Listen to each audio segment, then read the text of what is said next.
প্রশ্ন করা হচ্ছে ইডিকে, আর উত্তর দিচ্ছে ভারতীয় জনতা পার্টি। অর্থাৎ মালিক কোথাও গিয়ে বুঝিয়ে দিচ্ছে তারাই তাদের প্রয়োজনে তাদের সারমেয়গুলোকে পাঠায় লোকের বিরুদ্ধে ঘেউ ঘেউ করার জন্য। ভারতীয় জনতা পার্টি তার বিবৃতিতে অদ্ভুতভাবে উল্লেখ করেছে, যা আমাদের মনে হয় যে এই দশকের সবচেয়ে হাস্যকর কথা। সেটা হচ্ছে তারা কখনোই চায় না কেন্দ্রীয় তদন্তকারী সংস্থাগুলির কাছে নাক গলাতে, যেখানে স্পষ্ট দেখা যায় যে ভারতীয় জনতা পার্টিতে যোগদান কিংবা তাদের শরণাপন্ন হওয়ার সাথে সাথে তারা প্রত্যেকে দোষ থেকে মুক্ত হয়ে গিয়েছেন, অথবা সিবিআই বা ইডি তাদের আর পরবর্তীকালে স্পর্শ করেনি। অর্থাৎ মালিকের পোষা সারমেয় আর তাদেরকে থেকে ঘেউ ঘেউ করেনি। কেন ঘেউ ঘেউ করেনি? কারণ সারমেয় বুঝে গিয়েছেন এখন এরা আমার মালিকের দলে চলে এসেছে।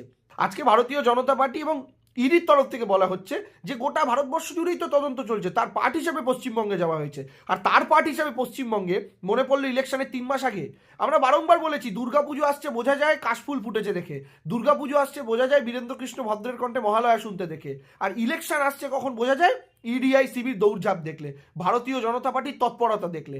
আর বিজেপি এই কাজটা করার মাধ্যমে প্রমাণ করে দিল যে তারা নির্বাচনে হারছে।